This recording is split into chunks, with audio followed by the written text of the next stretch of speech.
1392년 7월 17일, 한 무장이 왕좌에 앉았습니다. 그는 왕족이 아니었습니다. 쿠데타로 권력을 잡았습니다. 그리고 500년 왕조를 세웠습니다. 고려를 무너뜨리고 조선을 연 남자. 오늘은 태조 이성계의 충격적인 진실을 모두 밝힙니다. 영웅인가 역적인가? 그 답은 이 영상 끝에 있습니다. 14세기 중반, 고려는 죽어가고 있었습니다. 표면적으로는 여전히 왕조가 존재했지만 실제로는 권문세족이 권력을 독점했습니다. 이들은 토지를 불법으로 점유하고 백성들을 착취했습니다. 왕은 무력했습니다. 신하들은 부패했습니다. 백성들은 굶주렸습니다. 고려는 안으로 썩고 있었습니다. 밖에서도 위협이 있었습니다.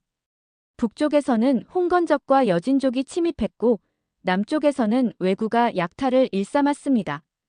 고려군은 제대로 대응하지 못했습니다. 지휘체계는 무너졌고 군사들의 사기는 바닥이었습니다. 나라는 안팎으로 무너지고 있었습니다.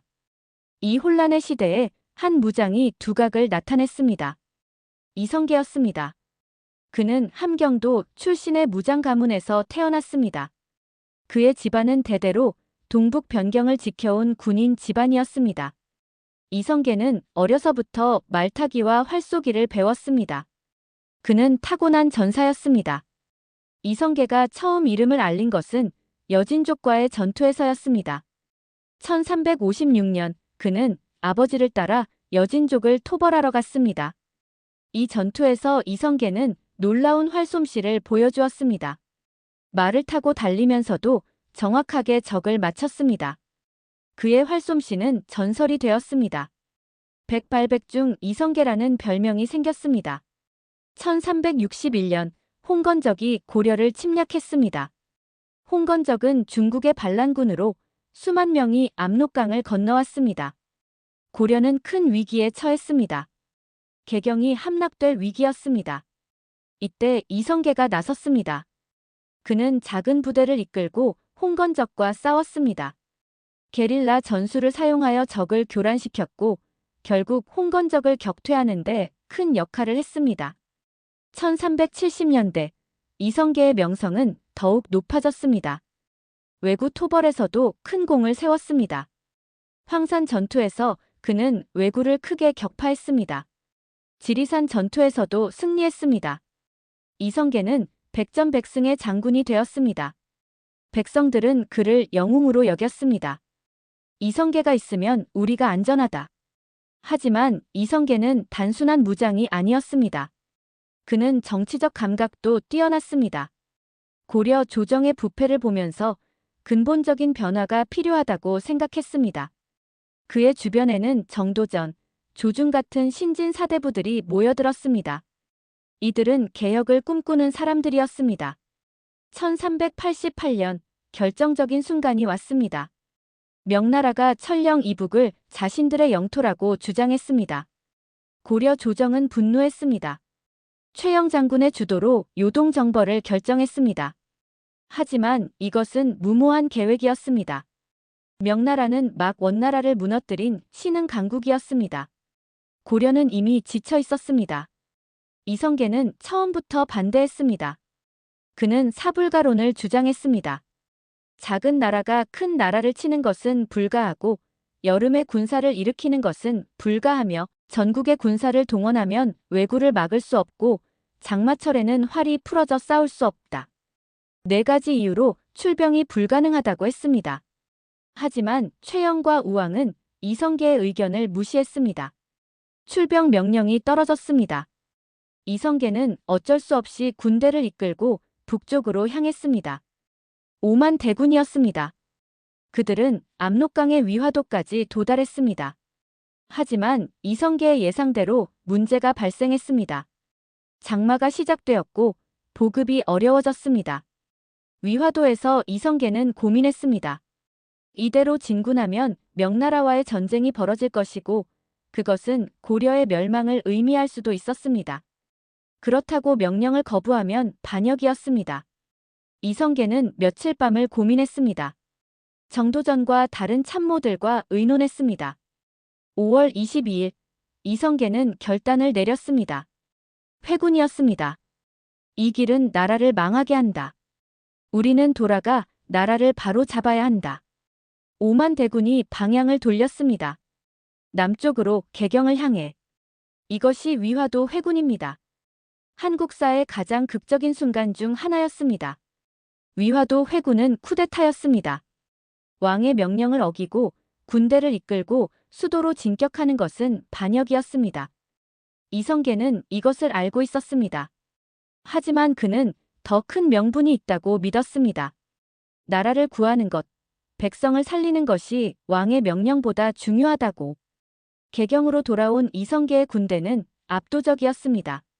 최영은 저항하려 했지만 역부족이었습니다. 그는 체포되었고 나중에 처형되었습니다. 우왕은 폐위되었습니다. 고려 조정의 권력은 이성계의 손에 넘어갔습니다.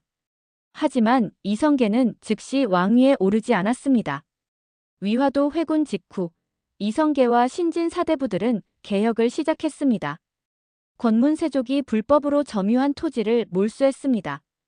과전법을 실시하여 새로운 토지 제도를 만들었습니다. 이것은 혁명적인 변화였습니다. 500년간 유지되어 온 고려의 토지 제도가 완전히 바뀐 것입니다. 하지만 이성계는 여전히 고려의 신하였습니다. 우왕을 폐위한 후 창왕을 세웠고 창왕이 폐위된 후에는 공양왕을 세웠습니다. 이성계는 고려를 개혁하려 했지 왕조를 바꾸려 한 것은 아니었습니다. 적어도 처음에는. 하지만 정도전을 비롯한 신진 사대부들은 다른 생각이었습니다. 그들은 왕조 교체를 주장했습니다. 고려는 이미 회복 불가능할 정도로 부패했다고. 근본적인 변화는 새로운 왕조를 통해서만 가능하다고. 그들은 성리학의 역성혁명론을 근거로 들었습니다. 덕이 없는 왕조는 하늘의 뜻에 따라 교체될 수 있다고. 이성계는 고민했습니다. 그는 충신이었습니다. 고려에 충성해온 무장이었습니다. 왕조를 바꾼다는 것은 엄청난 결정이었습니다. 하지만 다른 한편으로는 정도전의 주장도 일리가 있었습니다. 고려는 정말로 개혁이 불가능해 보였습니다. 1392년 7월, 마침내 결정적인 순간이 왔습니다. 신진 사대부들과 여러 신하들이 이성계에게 왕위에 오를 것을 권했습니다. 이성계는 3번 거절했습니다. 하지만 결국 받아들였습니다. 조선의 건국이었습니다. 공양왕은 폐위되었고 이성계는 새로운 왕조의 창업주가 되었습니다. 조선이라는 국호는 고조선과 기자조선에서 따온 것이었습니다. 새로운 왕조가 한반도의 고대 역사를 계승한다는 의미였습니다. 수도는 한양으로 정했습니다. 한양은 지리적으로 한반도의 중심이었고 풍수지리적으로도 명당이었습니다. 새로운 왕조는 새로운 수도에서 시작해야 했습니다. 태조 이성계는 조선을 어떤 나라로 만들고 싶었을까요? 그는 백성이 나라의 근본이라고 강조했습니다. 이것은 단순한 구호가 아니었습니다. 조선의 많은 정책들이 백성의 삶을 개선하는 데 초점을 맞추었습니다. 토지 제도를 개혁하고 조세를 공정하게 하며 법을 정비했습니다. 조선 건국의 이념적 기반은 성리학이었습니다. 정도전은 성리학을 국가 이념으로 확립했습니다. 불교가 지배적이었던 고려와는 달리 조선은 유교 국가가 되었습니다. 성리학은 단순한 철학이 아니라 정치, 사회, 문화 전반을 지배하는 이념이었습니다. 하지만 태조의 치세는 순탄하지 않았습니다. 왕자들 사이에 권력 투쟁이 벌어졌습니다. 이성계에게는 8명의 아들이 있었습니다. 5째 아들 이방원은 특히 야심이 컸습니다. 그는 아버지의 건국에 큰 역할을 했지만 세자로 책봉되지 못했습니다. 이성계는 막내 아들 이방석을 세자로 삼았습니다. 1398년 제1차 왕자의 난이 일어났습니다. 이방원이 군사를 일으켜 정도전을 비롯한 개국 공신들을 제거했습니다. 세자 이방석도 죽였습니다. 이성계는 충격을 받았습니다. 자신이 세운 나라에서 아들들이 서로 죽이는 것을 보았습니다. 그는 왕위를 둘째 아들 이방과에게 물려주고 물러났습니다. 하지만 이방원의 야심은 여기서 끝나지 않았습니다. 1400년 제2차 왕자의 난이 일어났습니다. 이방원은 형 이방과도 폐위시키고 스스로 왕위에 올랐습니다. 태종입니다. 이성계는 이 모든 것을 지켜봐야 했습니다. 그는 함흥으로 내려가 은거했습니다. 함흥에서 이성계는 슬픔과 분노에 잠겼습니다. 태종은 여러 차례 사신을 보내 아버지를 모셔오려 했지만 이성계는 거부했습니다. 심지어 태종의 사신들을 죽이기도 했습니다. 이것이 함흥차사의 유래입니다. 아버지와 아들의 관계는 완전히 깨졌습니다. 몇 년 후 이성계는 마지못해 한양으로 돌아왔습니다. 하지만 그는 정치에 관여하지 않았습니다. 그는 태조로 추존되었지만 실권은 없었습니다. 1408년 이성계는 74세의 나이로 세상을 떠났습니다.